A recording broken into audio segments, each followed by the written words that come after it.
बिस्मिल्लाहिर्रहमानिर्रहीम। अस्सलामुअलैकुम। यूट्यूब के ऊपर मुबीनास कुकिंग चैनल को देखने और पसंद करने के लिए मेरे तमाम दोस्तों का बेहद शुक्रिया। दोस्तों, आज मैं आपके लिए बहुत ही मज़ेदार सी रसमलाई की रेसिपी लेके आई हूँ और वीडियो को लास्ट तक देखिएगा। अगर पसंद आता है तो लाइक्स कर दीजिएगा। चलिए इसके इंग्रेडिएंट्स नोट कर लेते हैं। मैंने 1 लीटर ये गाय का दूध लिया है और आधा किलो चीनी का इस्तेमाल किया है, और ये मैंने 1 लीटर भैंस का फुल फैट दूध लिया है। 2 किस्म के मैंने दूध का इस्तेमाल किया है, इसको मैं आपको बताती हूँ आगे चल के कि क्यों लिया है। मैंने 1 टेबलस्पून कॉर्नफ्लावर, 1 टीस्पून छोटी इलायची का पाउडर, कुछ पिस्ते ले लिए हैं और 1 नींबू का रस, और ये मैंने रीठा लिया है। 3 रीठे के बीज निकाल के 2 कप पानी में मैंने इसको पका के रीठे का पानी का इस्तेमाल करूँगी मैं इसके अंदर। आइए इसको बनाना स्टार्ट करते हैं। देखिए, ये मैंने फुल फैट दूध लिया है। ये मैं रबड़ी में इस्तेमाल करने वाली हूँ। जो फुल फैट दूध है, इसके अंदर मैंने पिस्ते ऐड कर दिए हैं और मैं इसके अंदर 6 टेबलस्पून के करीब चीनी शामिल करके इसकी रबड़ी तैयार करने के लिए रख दूँगी। मीडियम फ्लेम पे हम इसको पकाएंगे। देखिए, दूध मैं पहले से ही बॉयल करके रख चुकी थी, वरना मैं पहले इसको बॉयल करने के लिए दूध रखती। आइए दूसरी कढ़ाई ले लेते हैं। उसके अंदर ये मैंने गाय का दूध इस्तेमाल किया है। इसके लिए मैं छेना बनाऊंगी। छेने के अंदर मैंने गाय के दूध का इस्तेमाल किया है। गाय के दूध से बहुत ही शानदार छेना बन के तैयार होगा। आज मैं आपको छेने से रसमलाई बनाना बता रही हूँ। देखिए, दूध में बॉयल आ चुका है। अब मैं फ्लेम को बंद कर दूँगी। जो मैंने 1 नींबू लिया है उसका रस, उसको मैं थोड़ा सा पानी उसमें ऐड करेंगे हम, और बहुत ही आहिस्ता आहिस्ता एक साथ सारा नींबू का रस नहीं डालेंगे और बहुत ही थोड़ा थोड़ा करके डालते जाएंगे। देखते जाएंगे कि दूध जो है वो हमारा फट गया है कि नहीं। देखिए, और बहुत आहिस्ता आहिस्ता हम इसके अंदर चमचा चलाएंगे। बहुत तेज़ हमने अगर चमचा चलाया तो जो छेना बनेगा, जो चंक्स बनेंगे, जो मेरे दूध फट के वो हार्ड हो जाएगा। वो बहुत मोटे मोटे रेशे नहीं बनेंगे, बल्कि एकदम पतला पतला सा हो जाएगा। इस वजह से बहुत आहिस्ता आहिस्ता स्लो हम इसके अंदर चमचा चलाते हैं। देखिए, दूध अलहदा हो गया है और पानी देखिए अलहदा हो गया है, और कितना शानदार छेना बन के रेडी हुआ है। ये सारी ट्रिक्स होती हैं, अगर हम इनको फॉलो करें तो हम रेसिपी बहुत ही अच्छी बना सकते हैं। अगर मैंने इसको बहुत तेज़ चमचा चलाया होता तो ये बहुत हार्ड छेना बनता, और रसमलाई जब बनती तो बहुत वो हार्ड हो जाती, सॉफ्ट और स्पंजी सी नहीं बनेगी। देखिए कितना अच्छा सा छेना बन गया है। मैं इसको थोड़ी देर के लिए इसके अंदर रखूँगी। फिर मैं इसको, देखिए मैंने एक मलमल का कपड़ा ले लिया है। इसके अंदर मैं इसका पानी ड्रेन कर दूँगी, और इसके अंदर जो मैंने नींबू डाला है ना दोस्तों, तो इसके अंदर नींबू की जो खटास है वो बाकी नहीं रहनी चाहिए। तो इसलिए 2-3 दफ़ा मैं इसके अंदर पानी से इसको अच्छी तरीके से वॉश करूँगी और फिर छानूँगी, फिर पानी का डालूँगी, फिर छानूँगी। 2-3 दफ़ा इस स्टेप को मैं करूँगी ताकि इसमें से जो खटास है वो छेने में से निकल जाए, वरना जब हम इसकी रसमलाई बनाएंगे तो वो एकदम खट्टी खट्टी सी बनेंगी।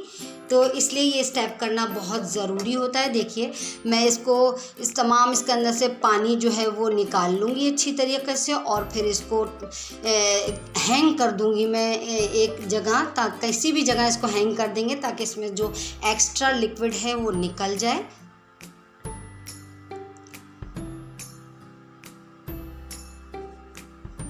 देखिए कि इसको मैं अब हैंग कर दूँगी। देखिए, रबड़ी जो मैंने बनाने रखी थी कितनी अच्छी सी रबड़ी बन गई है, और थोड़ी थिक भी हो गई। बहुत ज़्यादा हम इसको थिक नहीं करेंगे, वरना जब हम रसमलाई इसमें ऐड करेंगे तो वो इसको दूध को, रबड़ी को एब्जॉर्ब नहीं कर पाएंगी। आइए एक और कढ़ाई के अंदर हम शीरा बना लेते हैं। इसके अंदर मैंने आधा किलो के करीब चीनी शामिल कर दी और आधा किलो के करीब पानी रख दिया है मैंने। अब जो मैंने छेना बनाया था, देखिए ये कितना सॉफ्ट सा बना है। जब इसके अंदर चिपचिपाहट होनी चाहिए। अगर हम इसको ज़्यादा एक्स्ट्रा इसमें से पानी निकाल देंगे तब भी अच्छा नहीं होगा, और अगर इसके अंदर पानी मौजूद रह जाएगा तो तब भी हमारी जो है रसमलाई अच्छी नहीं बनेगी। मैंने इसके अंदर इलायची पाउडर और कॉर्नफ्लावर ऐड कर दिया है। देखिए, जब रसमलाई बनाने में कुछ लोग मैदे का भी इस्तेमाल करते हैं और सूजी भी डालते हैं और बेकिंग पाउडर भी डालते हैं, मगर मैं इन सब के अलावा आपको आज सिर्फ कॉर्नफ्लावर डाल के बनाना बता रही हूँ। हम इसको अपनी हथेली की मदद से, पाम की मदद से अच्छी तरीके से मैश करेंगे ताकि जो इसका अंदर दाना है वो बाकी ना रहे। देखिए अब मैं इसकी गोलियां तैयार करूँगी और मैं इसको रसमलाई की शेप दे दी है मैंने। अब आइए दूसरे स्टेप की तरफ चलते हैं। देखिए जो मैंने शीरा बनाया है वो हम इसके अंदर कोई तार का शीरा नहीं बनता और बिल्कुल एकदम बस जब चीनी मेल्ट हो जाए पानी के अंदर तो वो शीरा बन के तैयार हो जाता है। अब मैंने इसके अंदर जो रीठे का पानी रखा था वो मैंने इसमें 2 टेबलस्पून के करीब ऐड कर दिया है।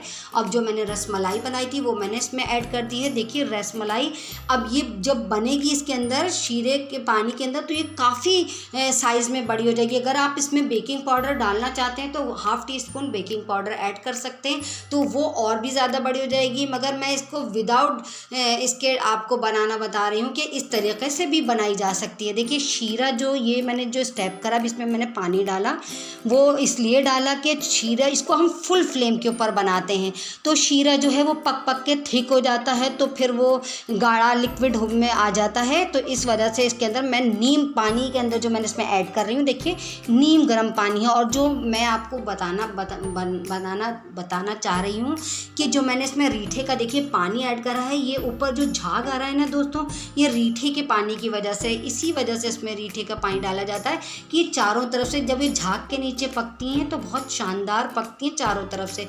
देखिए इसकी पहचान ये होती है कि जब ये पानी में एकदम डालते ही नीचे तले में चली जाए तो समझ लीजिए कि आपकी जो रसमलाई है वो कुक हो गई है। मुझे तकरीबन इसको पकाते 20 मिनट हो गए थे दोस्तों। देखिए तमाम मैंने रसमलाई निकाल ली है अब पानी के अंदर और अब मैं इसको देखिए इसका पानी निचोड़ लूँगी। उसके बाद भी ये एकदम स्पंजी सी बनी है कि फूल के दोबारा फूल जाएगी। अब मैं इसको जो मैंने रबड़ी बनाई थी उसमें मैं ऐड कर दूँगी ताकि ये रबड़ी जो है उसको एब्जॉर्ब कर ले। इसी वजह से हम जो रबड़ी बनाते हैं वो ज़्यादा थिक नहीं करते हैं, थोड़ी सी लिक्विड ही रखते हैं ताकि जब हम इसमें रसमलाई ऐड करें तो वो उसको एब्जॉर्ब कर ले आसानी से। अगर दोस्तों मेरी रेसिपी बिल्कुल रसमलाई की बनके रेडी हो गई है। मैंने मिल्क पाउडर से भी रसमलाई बनाना बताई है, आपको मैं डिस्क्रिप्शन बॉक्स में उसका लिंक दे दूँगी, आप वो भी जाके वहाँ से चेक कर सकते हैं। अगर आपको मेरी रेसिपी पसंद आए तो मेरे चैनल को ज़रूर सब्सक्राइब करिए, बेल आइकन को दबाना हरगिज़ मत भूलिए ताकि हर आने वाली न्यू रेसिपी का नोटिफिकेशन सबसे पहले आप तक पहुँचे। और अगर आप लोग नए हैं तो आप भी जल्दी से सब्सक्राइब कर लीजिए। कमेंट सेक्शन में कमेंट्स करके बताइए कि मेरी बनाई हुई रेसिपी आप लोगों को कैसी लगती है। और मुझे इंस्टाग्राम पे फॉलो करिए, फेसबुक पे फॉलो करिए और मेरी वीडियो को लास्ट तक देखने के लिए थैंक्स फॉर वॉचिंग। अल्लाह हाफिज़।